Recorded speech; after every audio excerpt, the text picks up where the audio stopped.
orang yang berdoa ditambahkan rezeki, diberikan dengan manfaat, diberikan dengan ilmu dan seumpamanya, tetapi terakhir sikit benda yang diminta tadi untuk dia dapatkan.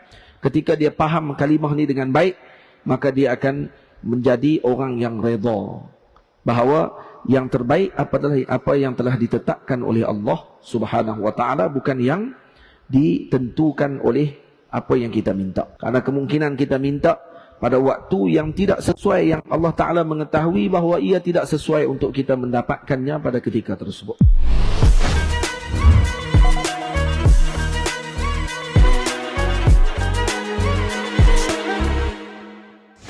Bismillahirrahmanirrahim.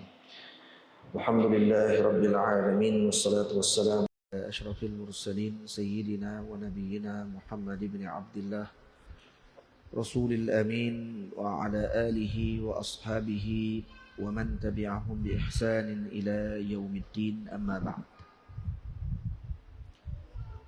Al-Imam Ibn Athaillah As-Sakandari rahimahullah telah menyebutkan di dalam hikmahnya yang ke-17, ma taraka minal jahli syai'an man arada an yahdutha fil waqti ghairu ma azharahu Allah fihi. Ma taraka minal jahli syai'an, yani tidak ada sesuatu yang ditinggalkan daripada kejahilan. Dengan makna yang lain, sangatlah bodoh. Man arada, sesiapa yang menginginkan an yahdutha fil waqti, terjadi sesuatu ghairu ma azharahu Allah fihi, terjadi sesuatu perkara yang tidak dikehendaki oleh Allah Subhanahu wa taala pada sesuatu masa tersebut. Al-Imam Ibn Athaillah di dalam hikmah yang ke-17 ini menyebutkan tentang adab permulaan bagi bab yang kedua. Al-Imam Ibn Athaillah menyebutkan kepada para murid beliau bahawa kitab ini terbahagi kepada 25 bab. 25 bab, 3 risalah dan juga jawab, dan kemudian munajah. Munajah Al-Imam Ibn Athaillah, dan dia ada munajah kubra dengan sughra. Jadi ada 25 bab, dan ini masuk permulaan kepada bab yang kedua. Bab yang pertama terkandung di dalam kitab ini, yaitu daripada hikmah yang pertama sampai hikmah yang ke-16, itu membicarakan tentang 3 perkara: Al-Islam, Al-Iman, dan Al-Ihsan, atau dengan bahasa yang lain, Amalus Syariah wa Amalul Tariqah dan Amalul Haqiqah. 3 perkara. Dan amal Islam, iman dan ihsan ini juga boleh disebut sebagai al-bidayah wal wast wal nihayah. Al-bidayah wal syariah wal Islam wal wastu huwa tariqah, ataupun al-iman wal nihayah wal haqiqah wa huwa al-ihsan. Jadi ada 3 pembahagian yang disebutkan oleh Al-Imam Ibn Athaillah. Dan di antara alamat tanda kejayaan seseorang hamba tersebut pada pengakhiran perjalanannya ialah ar-ruju' ila Allah fi bidayah. Jadi kembali kepada Allah pada permulaan. Lepas tu saya kira kalaulah seorang tadi benar-benar mengamalkan hikmah daripada yang pertama sehingga ke-16 sebelum dibaca hikmah yang ke-17 ini, maka sebenarnya dia telah masuk ke hadratillah pada maqam yang ke-17 ni. Hikmah ke-17 ini telah masuk ke maqam hadratillah, atau masuk kepada bab adab arif billah. Maknanya siapa yang beramal betul-betul dengan 16 hikmah yang pertama, sara waliyan, dia telah jadi wali dah waktu tu.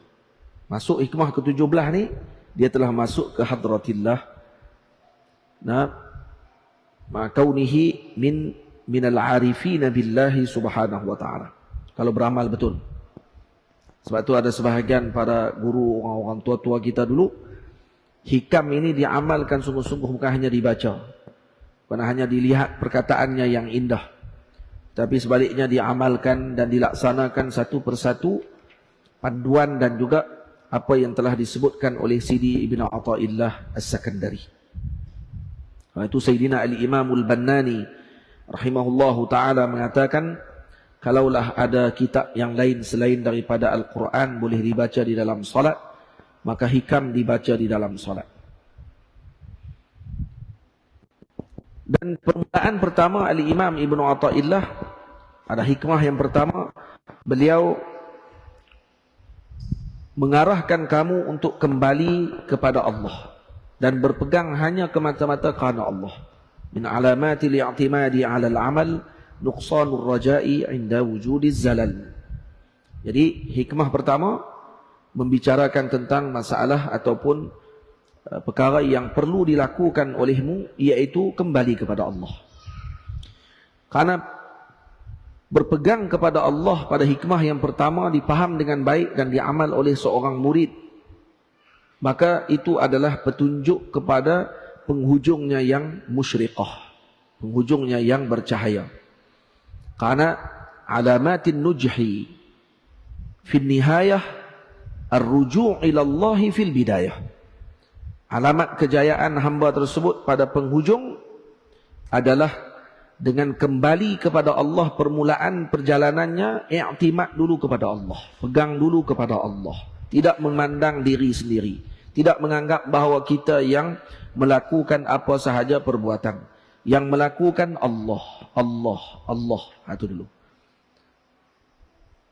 Kemudian Al-Imam Ibn Athaillah menunjukkan setelahnya dengan adab ketika mana kamu mencapai kepada maqam tajrid atau maqamul asba'. Maqamul tajrid dengan maqamul asba'. Maqam kamu memerlukan kepada sebab musabbab, dan maqam kepada kamu tidak memerlukan perkara tersebut. Jadi beliau menerangkan akhlak tadi pada hikmah yang kedua. Kemudian beliau menunjukkan pula kepadamu pada hikmah yang ketiga dengan perjalanan agar kamu menyibukkan dirimu ataupun meninggalkan kesibukan batinmu daripada tadbir. Nah, arih nafsaka minat tadbir. Tenangkan dirimu daripada tadbir. Serahkan seluruhnya kepada Allah. Fa innahu sababut takdir. Karena itu adalah sebab kepada kegelapan dan kekeruhan di dalam batinmu untuk sampai kepada Allah. Kamu akan keruh. Kamu akan nampak semua benda tak kenal ketika mana batinmu keruh. Itu hikmah yang ketiga. Kemudian seterusnya Al-Imam Ibn Athaillah memberikan semangat kepada kita untuk bersungguh-sungguh dengan melaksanakan amalan yang dituntut kepada kita dan meninggalkan perkara yang telah dijamin kepada kita. Kita terbalik. Perkara dijamin kepada kita dengan rezeki contohnya, kita akan jadi pening. Tapi dengan amal kita dengan Allah, amal kita dengan Rasulullah, dan untuk kita mendapatkan dan juga mendekatkan diri kepada Allah dan Sayyidina Rasul dan para ahlillah, kita tak sibuk benda tu. Kita sibuk dengan urusan rezeki kita. Rezeki kita dijamin oleh Allah. Kamu buatlah macam mana pun, rezeki telah dijamin oleh Allah Subhanahu wa taala. Tetapi yang ni yang disibukkan dalam hati orang-orang yang tidak selesai perjalanan pertama, iaitu apa? Arih nafsaka minat tadbir. Karena dia masih mentadbir dirinya. Dia masih mentadbir jiwa pribadinya, tidak menyerahkan kepada Allah Subhanahu wa taala. Maka dia dilitih. Dia akan jadi pening. Dia akan jadi menyalahkan orang. Dia akan jadi hal yang tidak baik pada ketika tersebut. Paham? Jadi di sini Imam Ibn Athaillah menyuruh untuk seorang tadi bersungguh-sungguh dengan amal yang dituntut dan merehatkan diri daripada perkara yang telah dijamin. Allah jamin kepadamu rezekimu. Tak perlu kamu nak apa ni, orang panggil apa? Melakukan suatu perkara tadi seolah-olah kamu yang menentukan rezekimu. Itu maksudnya. Dan hikmah Al-Imam Ibn Athaillah ini tidak bertanggah. Tak akan bercanggah. Hikmah dia tersusun dengan salisah, tersusun dengan susunan yang baik. Lepas tu kita kurang setuju kadang-kadang sebahagian di kalangan para ulama ada yang menyusun balik bab.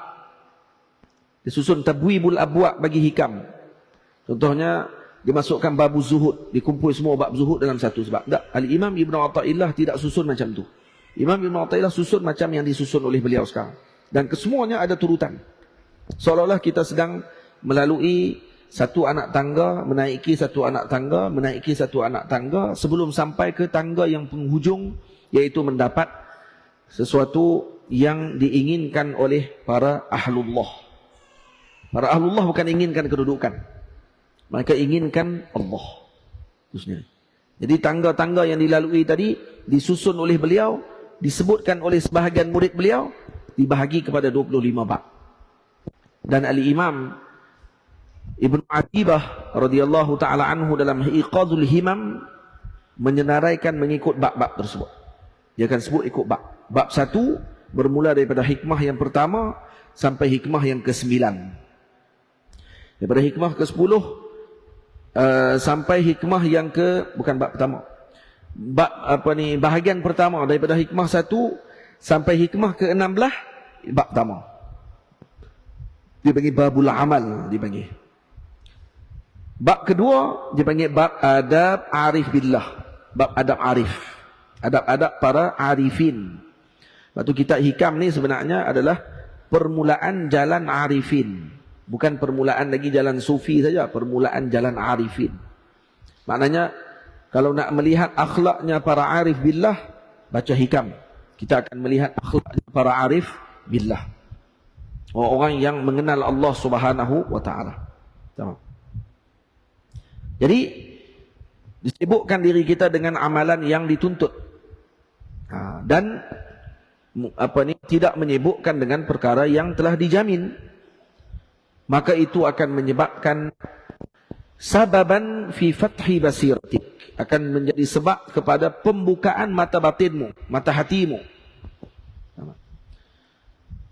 Dan di antara perkara yang telah dijamin, di antara perkara yang telah dijamin oleh Allah kepadamu adalah apa yang telah kamu minta dengan doa-doamu. Yang kita minta kepada Allah dengan doa-doa kita tadi, perkara-perkara tersebut telah dijamin oleh Allah. Kalau perkara tadi telah ditetapkan oleh Allah, la tasta'jil, kamu tak perlu kalut. Tidak akan ditakhirkan walau sekejap pun pada masa yang telah ditetapkan oleh Allah. Maka orang yang berdoa, ditambahkan rezeki, diberikan dengan manfaat, diberikan dengan ilmu dan seumpamanya, tetapi terakhir sikit benda yang diminta tadi untuk dia dapatkan, ketika dia faham kalimah ni dengan baik, maka dia akan menjadi orang yang redha bahawa yang terbaik adalah apa yang telah ditetapkan oleh Allah Subhanahu wa taala, bukan yang ditentukan oleh apa yang kita minta. Karena kemungkinan kita minta pada waktu yang tidak sesuai, yang Allah Ta'ala mengetahui bahawa ia tidak sesuai untuk kita mendapatkannya pada ketika tersebut. Tamam? Sayyiduna Suraqah Ibnu Malik, ketika mana disebutkan oleh Nabi SAW, kalau kamu masuk Islam, maka saya jamin kamu akan dipakaikan dengan gelang daripada kerajaan Parsi. Kamu akan dipakaikan. Dan apa kata Suraqah? Suraqah tidak kalut. Perkara tadi berlaku bila? Selepas 20 tahun. Selepas hampir 20 ke 30 tahun daripada perjalanan keislaman beliau. Jadi pada zaman Sayyidina Umar. Jadi kalau zaman Sayyidina Umar, maknanya Nabi baru berhijrah pada waktu tersebut. Nabi di Makkah, di Madinah selama 10 tahun. Campur dengan 2 tahun Sayyidina Umar, Sayyidina Abu Bakar memerintah 12 tahun. Kemudian Sayyidina Umar memerintah 12 tahun, 10 tahun. Maknanya kalau kata kita bahagikan kepada pembukaan kota Parsi tadi pada pertengahan pemerintahan Sayyidina Umar, maka lebih kurang 17 tahun setelah itu, hampir 20 tahun. Dan beliau terlupa dah dengan apa yang telah dijanjikan tadi. Dan Allah memberikan kepadanya ketika beliau tidak sibuk dengan perkara yang telah dijamin oleh Allah. Sama. Dan Al-Imam Ibn Athaillah bermula daripada hikmah yang pertama sampai hikmah yang ke-10. Min alamatil i'timadi 'ala al-'amal, sampailah kepada hikmah al-a'mal suwarun qa'imah. Nah, kulluha min amali syariah. Kata Imam Ibn Ajibah, semua tu adalah daripada amal syariah. Hikmah pertama sampai hikmah yang ke-9, 10. Daripada bermula a'mal suwarun qa'imah sampai kepada kalam hikmah beliau al-kaun kulluhu zulmah. Al-kaun kulluhu zulmah, daripada 10 sampai ke 15 lebih kurang. Sampai ke 15, hikmah yang ke-15. Hikmah yang ke-14. Nah, 10 sampai hikmah yang ke-14 adalah merupakan amal tariqah. Itu amal tariqah. Manakala daripada hikmah yang ke-16, yaitu hikmah apa? Hikmah yang terakhir sebelum kita baca hikmah ke-17 ni, yaitu hikmah apa dia? Kaifa yutasawwaru an yahjubahu syai'un wa huwa alladhi azhara kulla syai'. Ini hikmah min babi tariqah.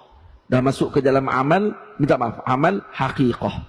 Maksudnya setelah melalui proses syariah bermula daripada hikmah yang pertama sampai hikmah yang ke-9, dan kemudian melalui jalan tariqah daripada hikmah ke-10 sampai hikmah yang ke-15, maka masuk hikmah yang ke-16. Satu hikmah ini seolah-olah menggabungkan seluruh hikmah sebelumnya.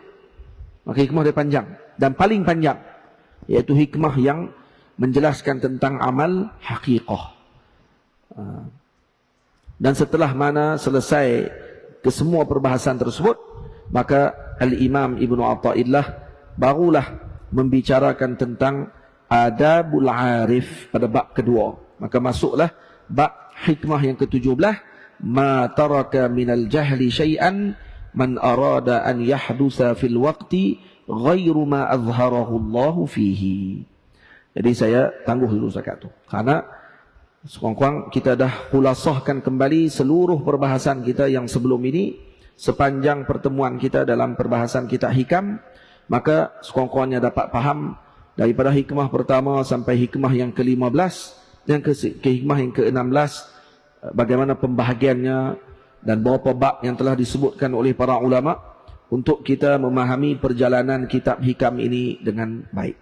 Dan insya-Allah kalau kita faham dengan gitu, maka perjalanan kita akan tersusun dengan baik, kita akan masuk melalui pintu-pintunya dengan baik. Jadi alangkah baiknya kalau diamalkan dan diniatkan untuk kita beramal terlebih dahulu dengan hikmah pertama sehingga hikmah yang ke-16. Dan perkara tadi sa'bul manal, benda yang sangat sukar untuk dicapai dan sukar untuk dilakukan, tetapi benda tidak mustahil. Beliau menyebutkan, dan ada yang beramal dengan kitab ini dengan sebenar-benarnya, maka mereka mencapai kepada apa yang telah dimaklumkan yang disebutkan oleh Sidi Ibn Athaillah As-Sakandari rahimahullahu ta'ala.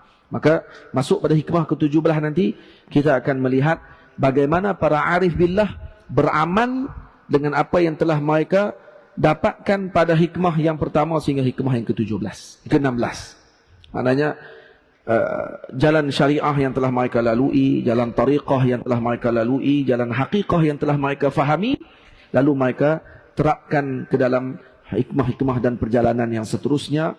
Dan antara perkara yang paling besar yang perlu ada pada jiwa seorang yang ingin memulakan masuk ke dalam hadratillah, yaitu mereka tidak cepat untuk menukar hal mereka daripada yang telah ditetapkan Allah kepada sesuatu yang masih bukan lagi sepatutnya untuk mereka pergi ke hal yang tersebut. Nanti kita akan tengok apa dia makna yang kita sebutkan ini pada pertemuan yang akan datang. Wassallallahu ala sayyidina Muhammad wa ala alihi wa sahbihi ajma'in walhamdulillahi rabbil alamin.